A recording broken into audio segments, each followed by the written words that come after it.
Chamas online television, bana flash wherever you are.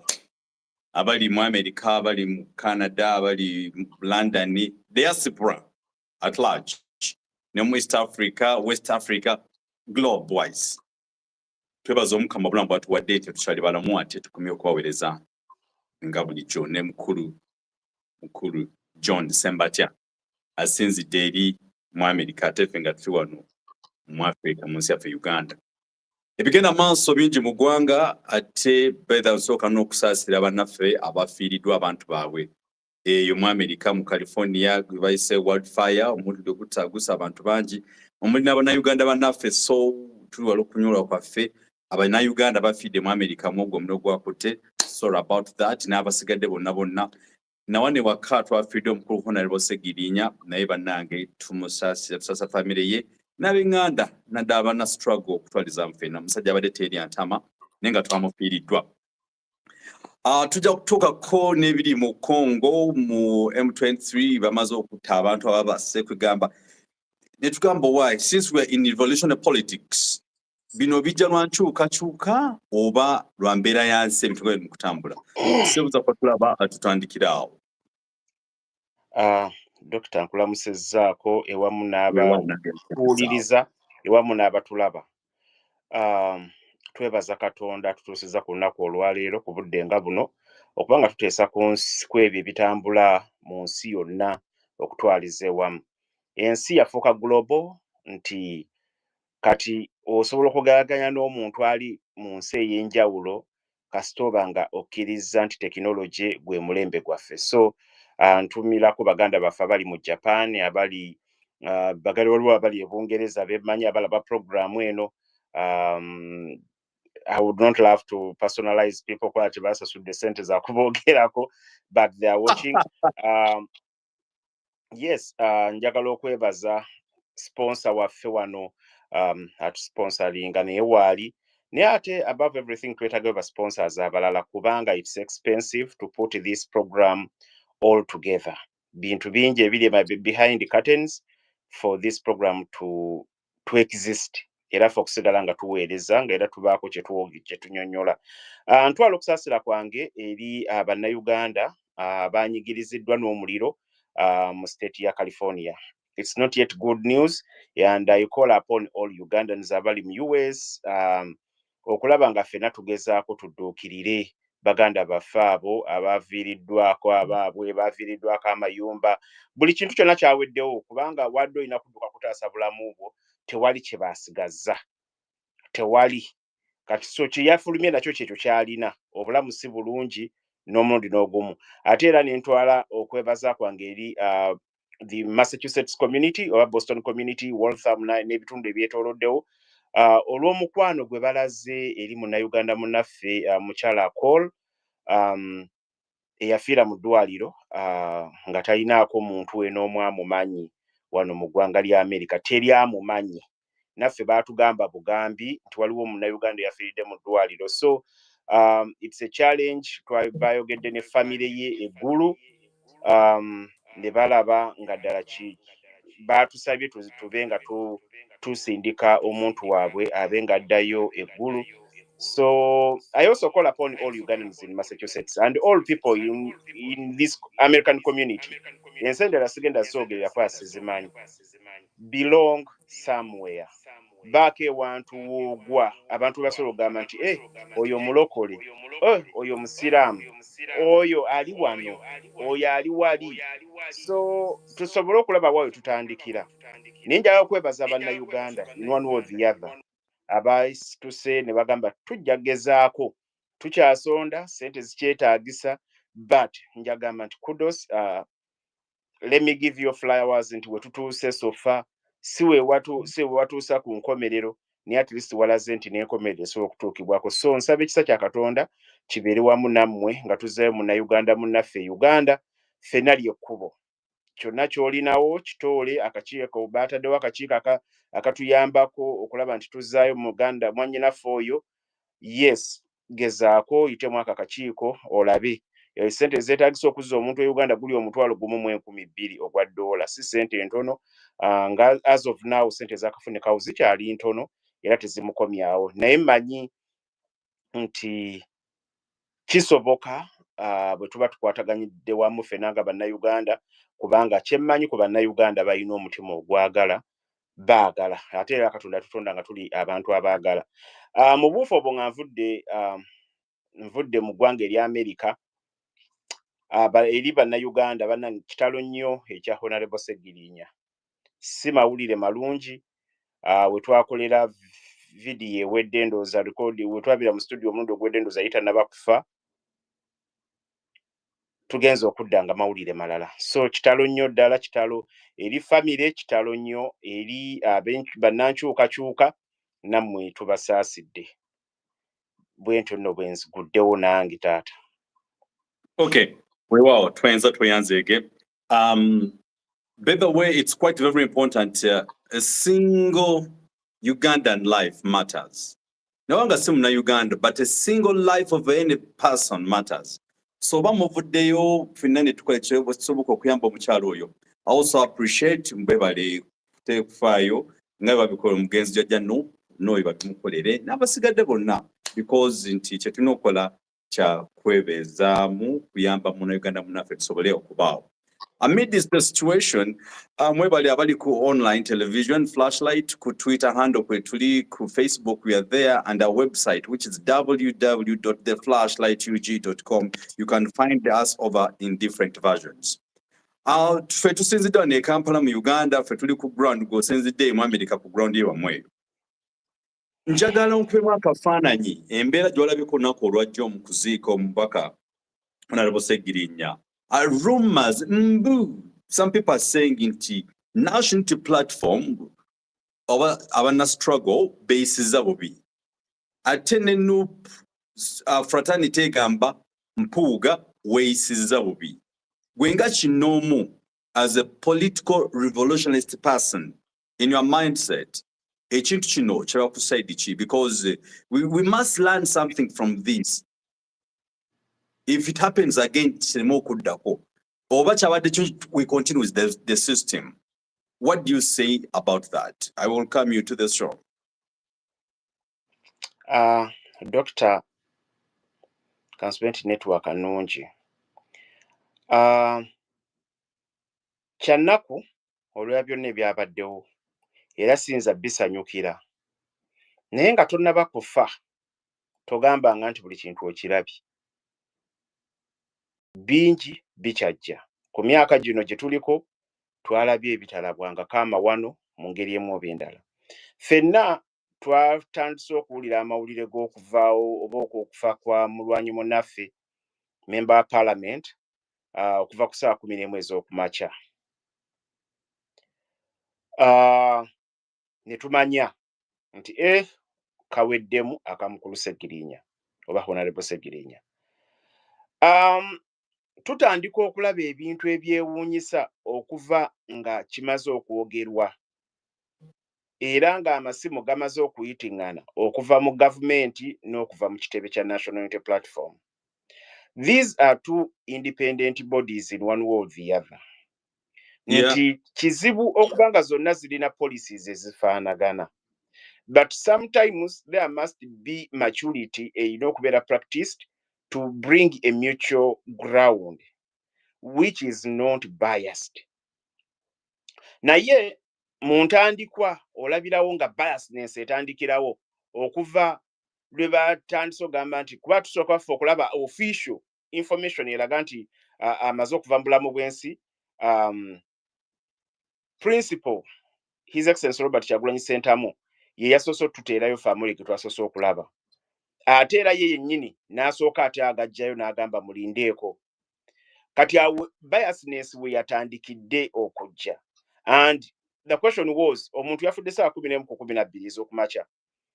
Tuli mu ssaawa 6. Why not have a clear information ku kufa kw'omuntu oyo?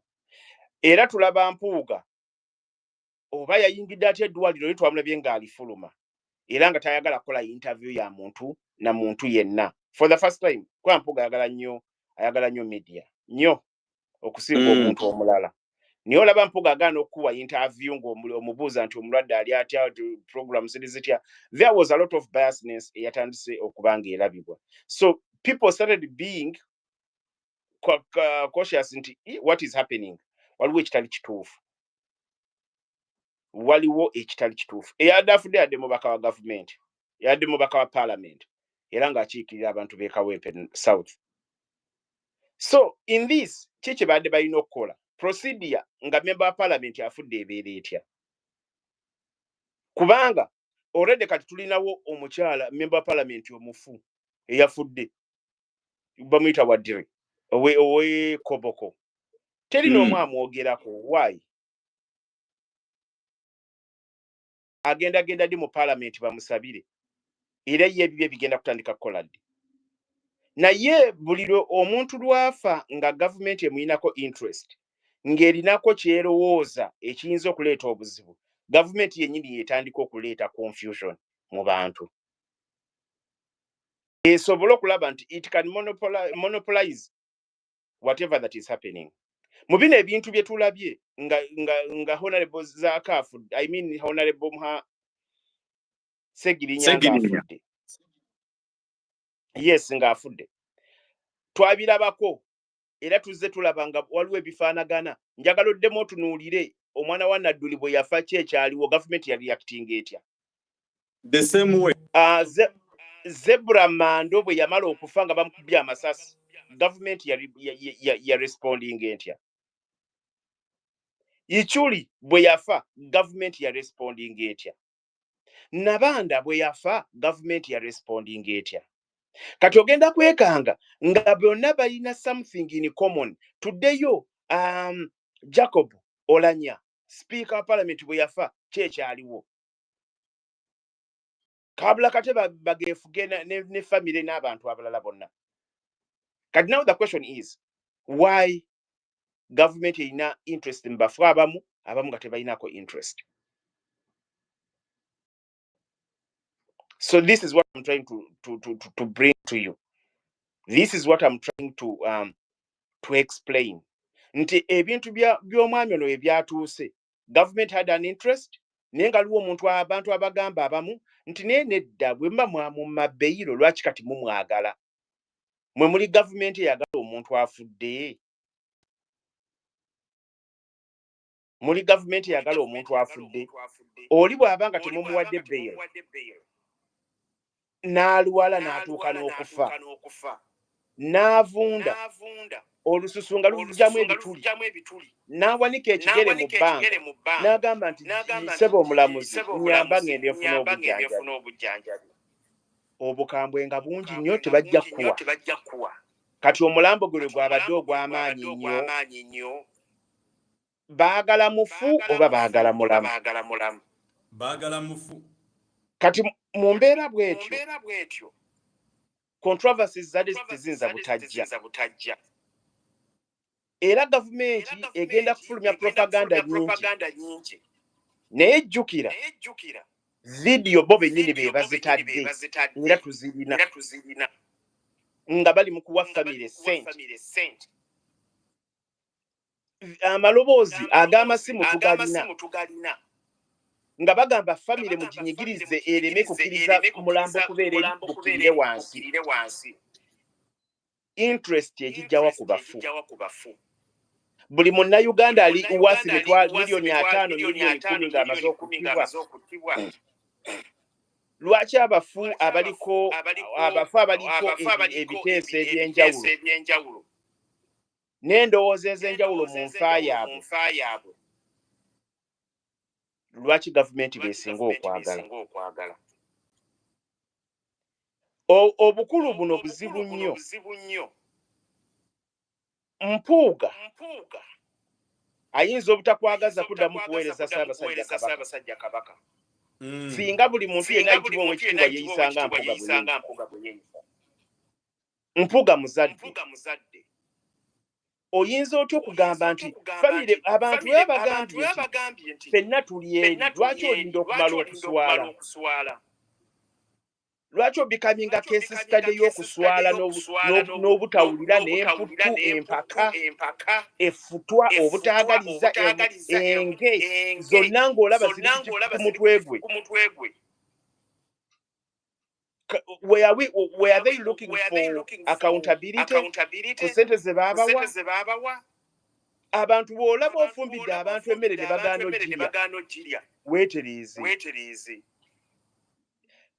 Gavumenti singa yabadde eyagala kuziika Sseggirinya mu kitiibwa, ssente zaliise mu protocol entuufu. Yenga Mpuuga akolanga ani ku side y'opposition. Era yo okubanga bamuwa obuvunaanyizibwa kubanga yaddukanya ssente ez'abantu abafudde mu parliament. Kubanga tulina leader of opposition. And leader of opposition ye mukama we ne mu parliament. Meaning government singa yagala decent okuziika omusajja oyo mu kitiibwa yabadde jagoberera protocol nti bannange ffe nga parliament, this is our contribution and this is what we know that is supposed to be done. Mugezeeko twalayini. Naye bo baataddewo olutalo olw'okwagala okuswaza ekibiina ekimu bakirage nti tekirina mugaso era ne Masaka tekirina sse. Kati yo gavumenti yayingidde n'ebanga mpagizi ya DA. Kyovu tolaba nti olunaku olwaleero nnyinza okwebaza abafuusoja abasobodde okukuuma poliisi obutakola nsobi. Kubanga kati poliisi yadde ekuumibwa bukuumibwa. Nanti nina gwe nagambyeko ne ngamba obadde okimanyi nti nno olunaku olwajjo Foot Soldiers of National Unity Platform be badde bakuuma Uganda Police. Chwa tubaddewo mbeera tewabaddewo nsasage yonna. Kuba nti no Foot Soldiers they were in control of Uganda Police and UPDs at large. Because if they had accepted or to misbehave, emirambo gyali yisenga 20. Yeah. Kati now tulaba bannansi nga beddukaniza ebintu byabwe ng'ensi bw'ekutambula. Nti n'abapoliisi be baleese this time bayinza okuba nga bannayuganda nga bawuliriza abantu. Kubanga singa enkola nga gye babadde bateeseteese ey'okuleeta alien skin singa baamuleese singa kati gwe mulambo. Singa baleese abaana ba Fangoni ne babayingizaawo abantu nga n'ebitaba byabufuzi abantu bakambwe nnyo nga batuuse okuziika omuntu waabwe. Omusayi gwabadde gujja kuyiika e Masaka. That's why I respect the peace and love, guidance and leadership skills as His Excellency Robert Kyagulanyi Ssentamu. Amidst everything, yakulinze embeera n'abalaga ekyokukola tukole Sseggirinya kino kyeyalaama kyayagala. Kati n'otunuulira musajja mukulu eyatendekebwa Mengo. Era neebuuza Ppookino ali ludda waddemu ayogera ebigambo byeyayogera emabega. Kubanga ye Mpuuga yavuddeyo n'agamba nti ateri amwawula alien skin yategedde amaanyi ge we gakoma. Nti nze nnumba abayimbi sirumba bya bufuzi sibasobola. Era ebigambo byeyayogera nga tutala 31st nga bali Mengo nti mulitulindeko mu byokulonda yabirabye nti tajja bisobola. Okitegeera yalidde olwo ebigambo bye yategedde nti okufa kwe kutuuse singa yeeteeka mu lutalo luno kubanga lwabadde wakati wa gavumenti enyigirizibwa ne gavumenti enyigiriza omuntu. Kati wadde ojja kujja obeere wakati gwe bakunyige bunyezi nga totegeerekeka toli gavumenti enyigiriza ate toli gavumenti enyigirizibwa. Kati awadde ogenda kufotooka bufotoosinga busubi. So I credit him for not involving himself into this. Kati ekisembeyo kye njagala okubuuza lwaki Speaker wa Parliament yataddewo moment of silence. Naye ng'omusajja oyo yagamba bannange mu mpempapula zange passport na buli kintu ngende ebweru bansijanjabidde bagaana. Hypocrisy ya kika kya waggulu.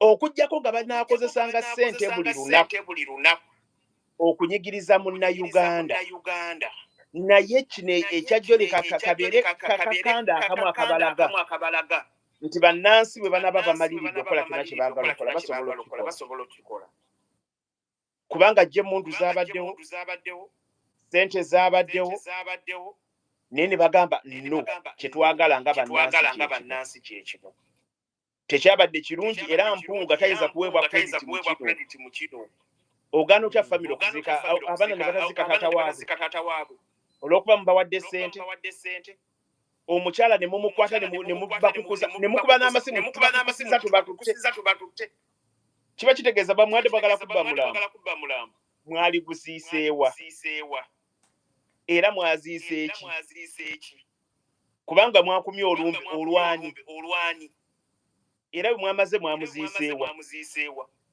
kati ebibuuzo biba bingi naye nga ansa ntono. So in this nze nalisabye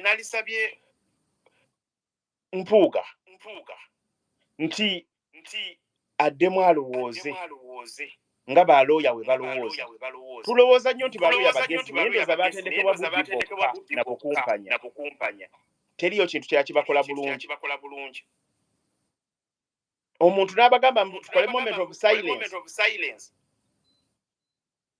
naye nga namwe mukimanyi nti yagaana okuwaayo okukkiriza baweeyo passport omuntu n'alwala okutuuka okufa n'avunda n'amala okufa ne mugamba nti ate kati tumulumirwa ffe tulina omuziika muli basezi mwagala bannayuganda bafudde bwe mutwe mwakayanira ichuli mwakayanira omubiri gwa nalaba wano nga bakayanira omubiri gw'omwana wa Nadduli ne banda bamufuukira ekizibu bwe bagenda eggulu ewa sipiika wa Parliament Jacob Oulanyah emizimu gy'abagoba n'obbagoba tenti ne zibuuka mu bbanga balekerawo okutulowoozesa nti gavumenti ewoomerwa mirambo gy'abannayuganda naye leka abannayuganda benyumiririze mu nsi yaabwe ate bakole ekyo kye tulowooza naffe kitutwala mu maaso nga bannayuganda kyabadde kyansonyi nnyo kyonna ekyakoleddwa nze nja kwebaza BNUP nti baalwaniridde comrade waabwe kubanga oli mulwanyi munnaabwe yabagamba mujje mwogere essaawa 5 baalizogedde Mpuuga yategese baadde baagala kumuwa butwanaye so in this oli waba yalama nti onajja kwogera essaawa 5 minute yali amaze okubawa mandate bwe bibanga okufa kuliko guest of honor bali bamaze okuwa NUP okubeera to lead everything naye jjukira ono social media erimu ekintu ekigamba moments later bakigamba few moments later tugenda kuwulira ebigambo ebiva tujja kuwulira ebigambo ebiva mu famire ya Segirinya ebijja okuba nga biswaza naye nze ngamba abantu nti temunyiigira famire eyo si yeesoose nze nja amawulire gagenda kuddamu gatulage feesi z'abazadde ezitali nsanyufu tujja kutandika ne feesi kati ya maama wa Segirinya tuzzeeko muzeeyi ono omusiraamu tata Ichuli tugende tulabe muzeeyi Nadduli tujja kulaba wansi taata wa Jacob Oulanyah tujja kulaba ku kifaananyi kya maama Nebanda tulabe ku mukyala wa Zebra Mando abo bonna baaliko contradictions nga batuuse okuziikibwa era gavumenti yasirisanga mangu n'ewaayo ssente awo tusobola okugattako omwoyo gwa ggwanga kirumira taata we ezo feesi zonna bwezivaayo okutula bwezi tezitunula bulungi kati bw'ova ku kirumira genda ku bazadde bakaweesi those are all people who have died bonna nga tulina question mark nti neyani ng'ogyeko Zebra Mando kubanga yagamba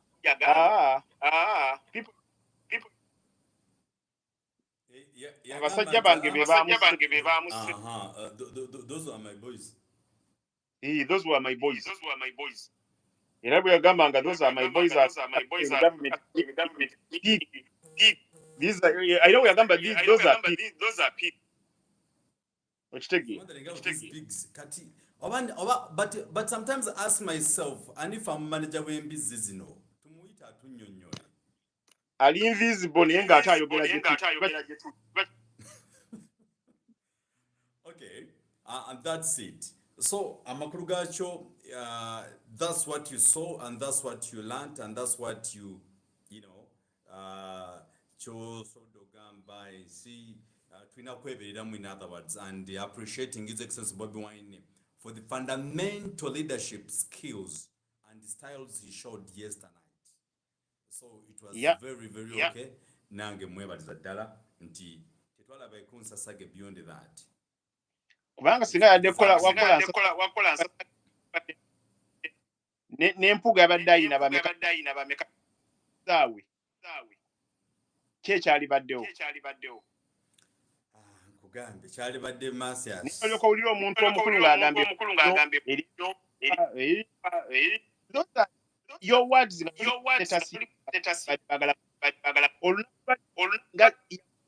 ne bamutako omulambo ogwo. Today NUP would be saying NRM mwalirabye kikyebadde singa bawangudde ne beekiseeringa okutwala ne batwala maama ne batwala eri maama Wasekinyi walirabye kikyebayita ninge gyebaagalamu babadde bakoze akatego NUP naye NUP y'okolo 10 ng'ebakubi byebyo byenayi. Okay, and that is very much true. So we now call online television Flashlight. Please, thank you very much for watching and supporting us in different versions. Mwebale nnyo tuli mwaka 2025 which is revolutionary politics. Kugamba ebyo twogera byankyukakyuka gwe okiraba otya naawe okiraba otya eno, then your advice we appreciate singa otuza nogamba nedda ono kyalibadde bwekiti oba nakirabye bwenti tusobole okusigala nga tuwayamu ffenna kula obulungi bw'ensi yaffe Uganda, because that's the only way to survive. Is no information is power. Any info you have, please be free, share with us for the good and the glory of our nation Uganda, and for us to be ready every time. Now, if you know you are there, you have enough info that you can guide us with, please, you are welcome. Come discuss with us, come and share with us. I wouldn't mind which part you're coming from, but so long as your information is valid for the growth and development of our nation. Tugenda kupata fe yokubiri, yokusatu. Walabyeko Mukulu Kagame, President wa Rwanda. Kubegedeko M23. And they've already killed some number of people in Congo, I think over 100. They were shot dead. So Gamba, nebuza, where are we heading? Now to what wogera Kasavu Kanyama, local and international, and things of that kind. Betuva ayeyo, tukomano kubutaka, kupropaganda, ebigenda, mbako bagalo kuwaka dia NUP mukawembe. Regarding M23, naye mpuliramu echo with you. Waliwo akubidde ku simu kirabika. Akubidde aninze. Kakati M23 is a disgrace in one way or the other. Thank you very much. The echo is out. It's a disgrace in one way or the other. M23. Lwaki it's a disgrace? Nti people owned it, bojja nti kirungi. Era tutandika okulaba wano abantu abaki owninga. Eyasooka yali ani? Frank Gashumba. Owokubiri, ono omwogezi wa PLU. Oyo omwami omuwandiisi w'amawulire. Owokusatu, CDF w'amagye ga Uganda. Now, Kagame bwe yavuddeyo jjo, wiiki eno ewedde, bwe yavuddeyo n'ayogera n'agamba M23 bajja kusaba waliwo abagwira abajja ne basaba abagwira bina bajja na wano 700 bajja mu Rwanda abasigadde ne bagenda e Uganda nga banoonya bubudamu osooka n'osirikira n'ogamba wayo abantu beetaaga obubudamu na kati bwe yatuse ku kya M23 n'agamba nti M23 kibinja ekiri connected with Uganda era kiri sponsored Uganda bwe tumala okulaba nga akitusindikidde M23 eri wanted ku international community bagyetaaga eringa ogamba bagiteekako ssente bagibasindikidde ewammwe babagambye nti mwe mubasuza mwe mubawagira mwe basponsor CDF wammwe nga yavaayo n'agamba abo mubalike tebalina buzibu ekibiina kyakulembera PLU nakyo ne kiva ne kigamba M23 mwe muleete effujjo tujja baleeta wano babakube n'obakuba naye ng'ate gavumenti yennyini gye baweererezaamu enoonya abayeekera ba ADF naye teyogera ku bayeekera ba M23 naye ate akabinja akatono aka PLU ko kakulaga nti nno waliwo linki wakati wa gavumenti ne M23 bwe baakutte abaana bano bwe nasidde nsoma amawulire ag'enjawulo abaana 100 mu ago abaana 105 Kagame bwe yamaze okwogera ne bakwata abaana 100 mu ago bwe bamaze okwata abaana 105 jjukira mu ntandikwa yaabwe amawulire agamu gaadde nti waliwo omusajja omu oba gurupu emu yali mu Amerika eva mu Amerika n'egenda eyo neewandiisa abaana abo okusobola okubba golodi bo baagala ssente baagala bya mu ttaka bakutta nga bamanyi oyina golodi bwebanga ttaka kwoliko liri baagala golodi wako bajja kujja bamugjewo so they were trained at first to do that to rob era bye bino byolaba mpuga byali mu kola nti kati ffe tulina okuba ne gurupu okulaba gavumenti nga erekawo ebibinja by'abantu abatujju mu community okitegeera kati noono bwekito bwe kyali kati ebiseera ne bituuka nga tekikyalimu ssente ne bakkiriziganya I read it somewhere ne bakkiriziganya nti kati beegatta ku M23 jjukira M23 emaze ebbanga ng'etta abantu etulugunya abantu ekola buli fujjo lyonna ku bannansi ab'e Congo kati bwe baabakutte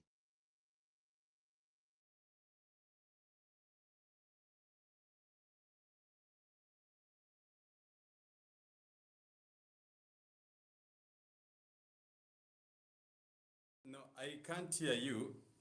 Did you Hello? did you mute? Okay. Sorry. Okay, it's okay now. Ndaba video eri but let me go with that.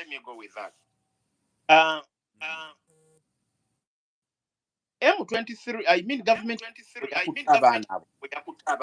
negenda mu community Now I'm thinking you may let me just add you. Council Ken Kujoko, I can't see you. Okay. Then immediately you click again.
Yes. Ngochali ku M23. M23 Kagame bw'amala ogyogerako nga bwe ngambye mabega ne ngamba nti it's a disgrace bwe muba nga mulina gavumenti ng'eyaffe ng'erinamu CDF eyadduse ne ku Twitter olw'okwagala okulumba Kenya, eyadduse ku Twitter olw'okwogera ebigambo ebitakwatagana. Nejjukira emabega mu tweet ze ez'emabega mwalimu ekintu kya M23. Kagame bw'avaayo n'agi-owning n'agitusindikira nga bannayuganda. Gavumenti yakutte ey'e Congo abaana 180. Nnyinnyonnyodde mu emabega kaawo ne mbagamba nti abaana abo mu ntandikwa nadde ensoma amawulire agamu nga gagamba nti baaleetebwa kubba bya bugagga bya mu ttaka nga y'ensonga lwaki baabaleeta era baabatendeka. Bwe byaggwawo baakola endagaano ne beegatta ne kibeera kiguruupu ekyegatta ku M23 ng'era ebiguruupu bye tulaba e Uganda ebiriyo ebibba amasimu ebikuba abantu okubatta bimala ne bifuuka ekizibu mu ggwanga. Kati abaana abo beegatta ku M23. Bwe beegatta ku M23 bwe baabakutte gavumenti yazzeeyo mu bantu bannansi ne babuuza tubakolere ki bano era bannansi be baasazeewo ekyo ekibonerezo nti mubatte kubanga babadde batutta era bonna abaana 15 bonna they were all executed bateereddwa kalabba kulya mu nsi yaabwe lukwe. Kati kino kituyigiriza ki? Kagame Kasaya yayogedde n'agamba nti Uganda tuddeyo kati tutunule ki ekyabaddewo e Congo ne batte abantu 15. Olwaleero essaawa ezaakayita emabega gavumenti ya Museveni ekubye byebadde egamba nti bayeekera ba M23 ebakubye ku Mawanda Road babadde mbu batambulira ku pikipiki. Kagame yayogedde. Now could this be a set ey'okubanga etulaga ki ekigenda okubeera mu 2026? Can it be a reason ey'okubanga nti tuyingidde omwaka ogw'ebyobufuzi? Omwaka gw'oguyita omwaka ogw'ebyobufuzi kiba kitegeeza mugenda kuba mu propaganda n'okulimba kungi. Mugenda kubamu ebyogero ebitali bituufu biki bingi. Lwaki kati bomu zitandise okubanga zirabika mu Uganda? Njagala otunule all East African countries politically what is happening. Nkyagala kumala kuzuula waliwo ne Kenya waliwo omusajja gwe bakwatiddeyo. Kenya naye yatandise okufuuka a trap to those that are opposing governments. Tosobola kumala kudduka todduka n'ogenda ne weekweka Kenya n'olowooza nti oli safe. Government yonna esobola okukunonayo. So in this si bintu byangu.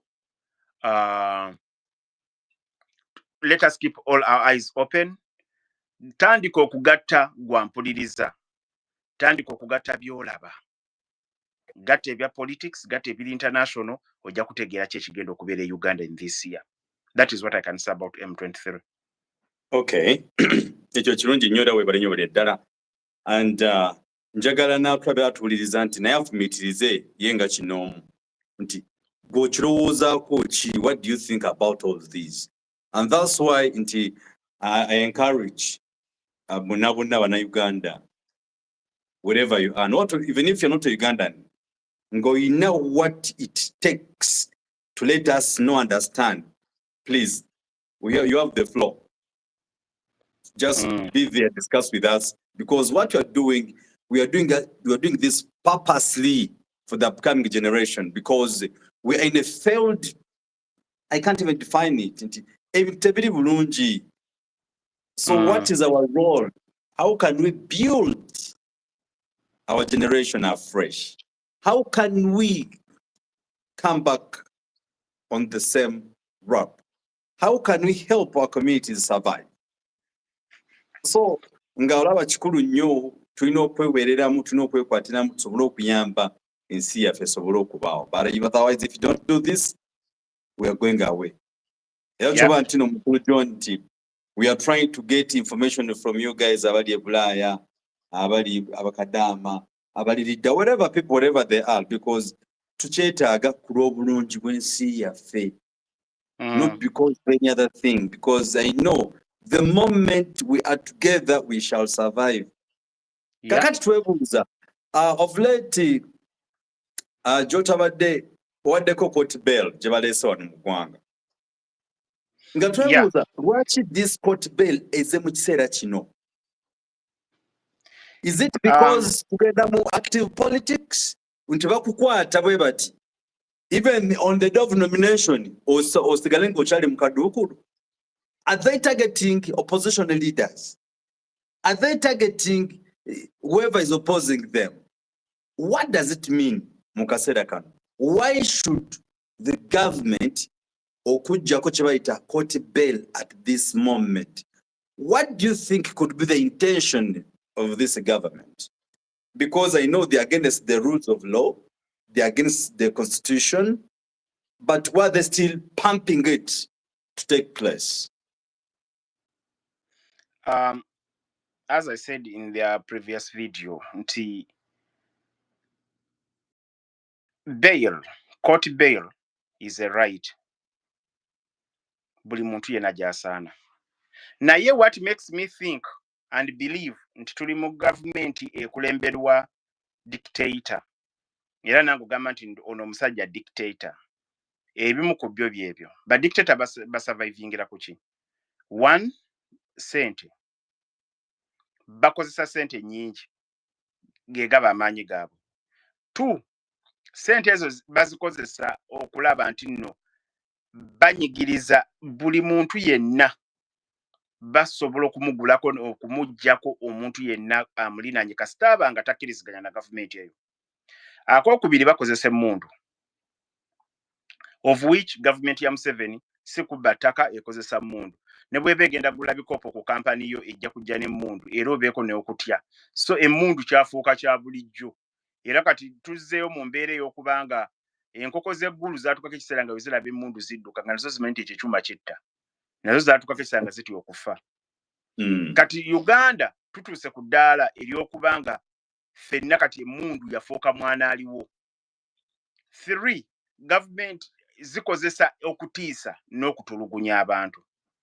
Kati ebimu ku bintu ebigenda okuleeta kye bayita okutiisatiisa n'okutulugunya abantu kwe kuggyawo court bail okubajjako eddembe lyabwe. Ekisoko gya batiisa bajja kuba bagamba kati nze olunankwata bajja kunsiba myaka 9 sikoze eki.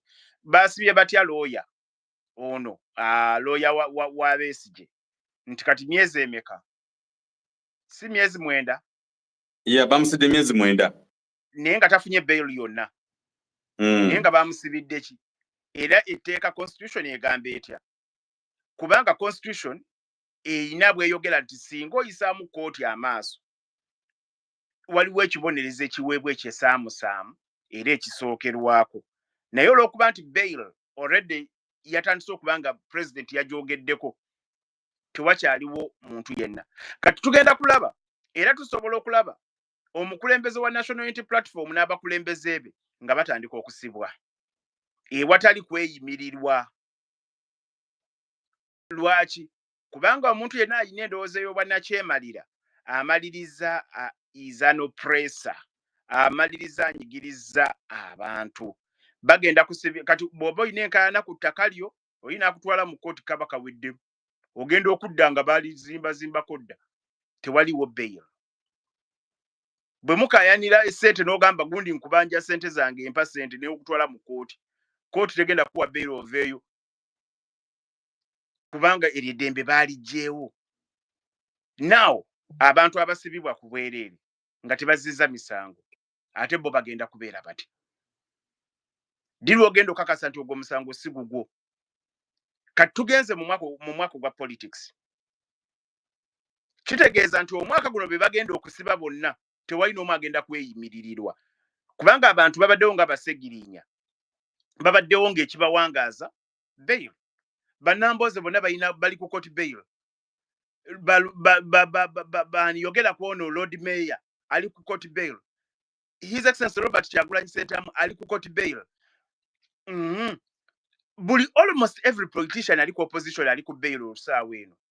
Bwe bajjawo bail waliwo etteeka eribagaana okuddamu okusibwa kubanga emisango baba tebakyalina surety. Yogera ku baba b'NUP bwe bajjawo bail, Basami the Mighty Family ne banne Bolivia Lutaaya n'abalala bonna, these guys Nubian Lee, Eddie Mutwe bonna bali ku court bail babeeyimya balina emisango gye bagenda ne baripootingayo kati bw'ojjawo court bail are you going to take them back to jail oba oteeseteese okubakwatayo nga tebagenda kuvaayo gye bagenda so tulina okubeera bannayuganda nga tuli steady era nga tutunuulira ebintu by'eggwanga lyaffe nga bwe bitambula weewaawo tutunuulira ebintu by'eggwanga lyaffe nga bwe bitambula okuggyawo court bail kuba kujjako bannansi mirembe naye kiba kiteekateeka okunyigirizibwa mu nsonga y'ebyenfuga mwaka 2025-26 guyinza obutabeera mwangu nnyo singa tutandika nga tulaba ekyo nga kye bali mu kwendoosinga okuyisaawo ebyo nno bye byange ssebo Sebo twenza tweyanzeege era it's our 1 hour is down the road era tukwebaza abudde bw'otuwa ne tuwayamu ne tuzimba ensi yaffe Uganda era this kind of information tubyogera not because tumulisa bwenyi bwaffe no twetaaga people we want to keep you in the know manya kyobadde tomanyi almost mainstream zonna ndowooza zaafuuka z'abannannyini but social media is for everyone so mean that everybody must be in the know of what is taking place kigenda maaso mu nsi ye newalala wonna Sebo ebali nyakaddeko omukama katonda w'ekisa n'ettendo akutukuumire era beera bulungi weeraba kalisa era tugambe abavujjirizi tukyabeetaaga those who can stand with us for lights ku data and things of that kind era whoever is there ngali ready to be with us mu maaso ne data gwena ali eyo nga olina obusobozi obusobola otuwa ku data kubanga eno program ebeerayo buli Monday oba Tuesday naye oluusi tubeera limited by facilitating it ng'ate ke kaseera ke twetaagiramu okubanga twongera okubanga tusomesa abantu naddala nga tetusiga nsigo ya kukyawa n'ate ensigo y'okusomesa eggwanga n'okutegeera ki ekituggiddwako ki kye twetaaga ki kye tulina okukola. Yes, sir. Kale, don't forget you can find us ku Facebook Flashlight UG, ku Twitter Flashlight, ku website www.theflashlightug.com. You can find us there. And you can even come out in our box ku 0759915165. You can just call us and tell us kindly wanumbadde ntesa bwe tukole bwe tuti tusobole okubaawo. Abankumire atakumira mpeera. Don't forget our program will be seen very soon. Atukume atakumira mpeera. This program is every Monday or every Tuesday from 8 to 9 p.m. Please, whoever can, stand with us, support us, walk with us. Abatukumira atakumira mpeera. Mweraba.